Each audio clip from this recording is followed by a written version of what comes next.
സ്വാഗതം MD&S മീഡിയയിലേക്ക്. പ്രിയരെ, പാമ്പിനെ സൂക്ഷിക്കുക, ഒരുപക്ഷെ അവൻ സർപ്പമായേക്കാം.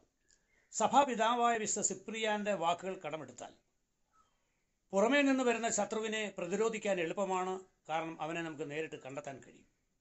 എന്നാൽ കൂടെ നിൽക്കുന്ന ശത്രു അങ്ങനെയല്ല, അവനെ കണ്ടെത്താനും പ്രതിരോധിക്കാനും ബുദ്ധിമുട്ടാവാം. പച്ച പുല്ലുകൾക്കിടയിൽ ഒളിഞ്ഞു കിടക്കുന്ന പാമ്പിനെ കണ്ടെത്താൻ പാടാണ്, പക്ഷേ അവൻ തക്ക സമയത്ത് പണമുയർത്തും, അവൻ സർപ്പമായി മാറുകയും ചെയ്യും.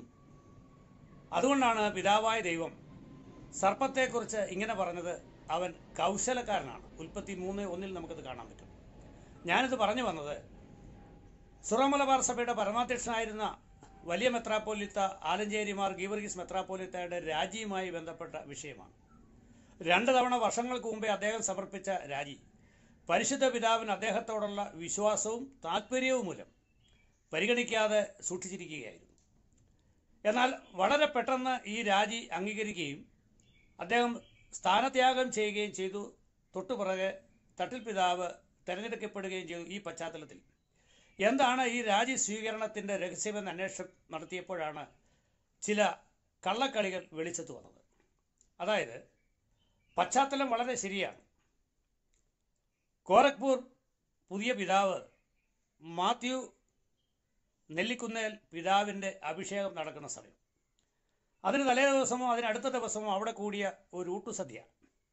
അതിൽ പങ്കാളികളായിരുന്നവർ സിറോ മലബാർ സഭയുടെ സിനഡ് സെക്രട്ടറി പാമ്പ്ളാനി പിതാവ്.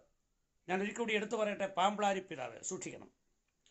ഇദ്ദേഹം ഇവിടെ നവപാഷാണങ്ങൾ ഉണ്ടാക്കിയെടുത്ത റിപ്പോർട്ടുമായി വത്തിക്കാനിൽ ചെന്നപ്പോൾ വത്തിക്കാൻ ആ റിപ്പോർട്ട് ചവറ്റുകൊട്ടയിൽ എറിഞ്ഞുവെന്ന് മാത്രമല്ല, സ്റ്റേറ്റ് സെക്രട്ടറി ഇദ്ദേഹത്തെ പൊതുരെ ശാസിച്ചു എന്നാണ് അറിയാൻ കഴിഞ്ഞത്. അപ്പോൾ തൻ്റെ തന്ത്രങ്ങളൊന്നും അവിടെ നടക്കാതെ വന്നപ്പോൾ കൗശലക്കാരനായ പാമ്പ്ളാനി കണ്ടുപിടിച്ച അടുത്ത മാർഗമാണ് എങ്ങനെയെങ്കിലും മേജർ പദവിയിലെത്താൻ ആഗ്രഹിച്ച അന്ത്രയോസ് മെത്രാനും ഇദ്ദേഹവും, പിന്നെ മെത്രാപ്പോലിത്ത പദവിയിലെങ്കിലും കേവലം മെത്രാനായിരിക്കുന്ന ഭൂതത്തെ അടച്ചുകെട്ടി കുളത്തിലെറിഞ്ഞ ഭരണിക്കുളങ്ങരയും ഒക്കെ ഒരുമിച്ച് അവിടെ സമ്മേളിച്ചു.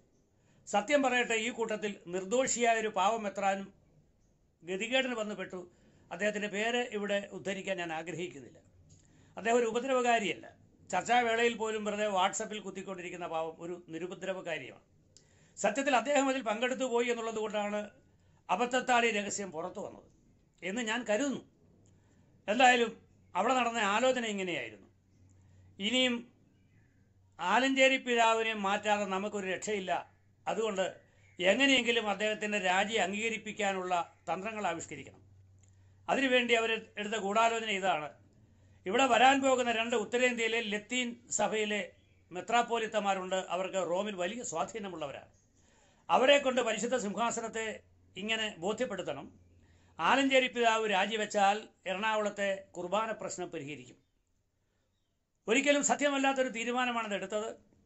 ഇവർ പറഞ്ഞ വാക്കുകൾ വിശ്വസിച്ച് ഉത്തരേന്ത്യയിലെ മെത്രാപ്പോലിത്തമാർ അവരുടെയും പേര് ഉദ്ധരിക്കാൻ ആഗ്രഹിക്കുന്നില്ല. കാരണം അവരിതിൽ നിരപരാധികളാണ്. ഇവർ പറഞ്ഞ ഒരു സത്യം എന്ന് തെറ്റിദ്ധരിച്ചൊരു കാര്യം വത്തിക്കാനിൽ അവതരിപ്പിച്ചു എന്നുള്ളതല്ലാതെ അവർ ഒരു കുറ്റവും ചെയ്തിട്ടില്ല.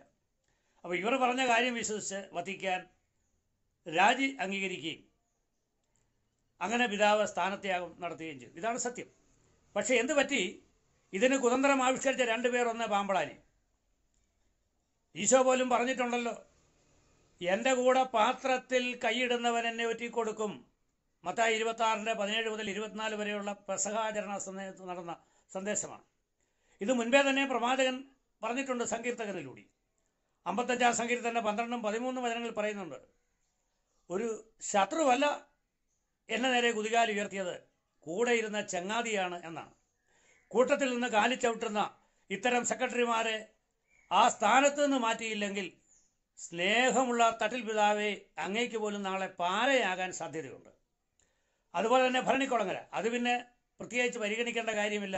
ചെയ്യുന്നതെല്ലാം അവതാളത്തിലാകുന്ന ഒരാളാണ്, അത്രയ്ക്ക് ശേഷിയൊന്നുമില്ല. അതുകൊണ്ട് അദ്ദേഹത്തെ വെറുതെ വിട്ടേക്കുക. പിന്നെ ഇവർ കൂട്ടുപിടിച്ച മറ്റൊരു വിദ്വാനുണ്ട്, ഊളങ്കോങ് വിരോധ യാത്രയിൽ താല്പര്യമുള്ള സാക്ഷാൽ പുത്തൂർ.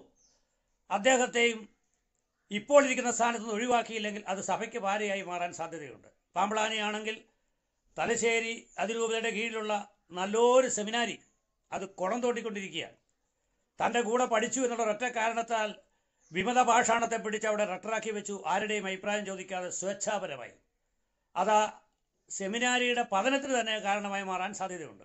അതിനാൽ സീറോ മലബാർ സിനഡ് ഒരു കാര്യം പ്രത്യേകം ഒന്ന് തീരുമാനിക്കുന്ന നല്ലതാണ്, ഇത്തരത്തിലുള്ള കൗശലക്കാരെ സെക്രട്ടറി സ്ഥാനത്ത് മാത്രമല്ല ഇപ്പോൾ കൈയാളുന്ന എല്ലാ പദവിയിൽ നിന്നും ഒഴിവാക്കുന്നതാണ് ഉചിതം.